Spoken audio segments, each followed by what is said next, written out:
Serikali ya Ghana imechukua hatua isiyo ya kawaida ya kufukuza raia watatu wa Israeli, hatua ya kulipiza kisasi baada ya baadhi ya raia wa Ghana kudhalilishwa na kufukuzwa bila sababu nchini Israeli. Tukio hili lilianza pale raia 7 wa Ghana walipofika uwanja wa ndege wa kimataifa wa Israel Ben Gurion, wakiwemo wawakilishi 4 wa bunge waliokuwa wakihudhuria mkutano wa usalama wa mtandao.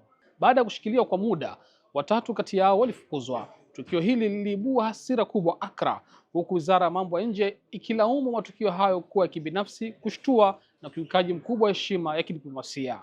Serikali ya Ghana ilisisitiza kwamba hatua ya kufukuza raia wa Israeli ilikuwa muhimu ili kuilinda heshima na haki za raia wake walioko nje ya nchi.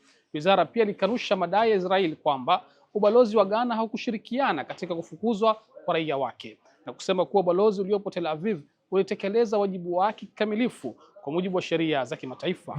Hii si mara ya kwanza kwa Ghana kuchukua hatua ya kulipiza kisasi katika masuala ya usafiri. Mnamo mwaka 2021, shirika la ndege la British Airways lilipanga kuhamisha huduma zake za ndege kati ya Accra na London kutoka uwanja wa Heathrow kwenda uwanja wa Gatwick, jambo ambalo serikali ya Ghana ilitishia kuchukua hatua za kulipiza kisasi kwa kutishia kuhamisha huduma za ndege za shirika hilo hadi Kumasi, ambao ni kilomita 350 kutoka mji mkuu, jambo lilolazimisha shirika la ndege la Uingereza kubatilisha mpango huo.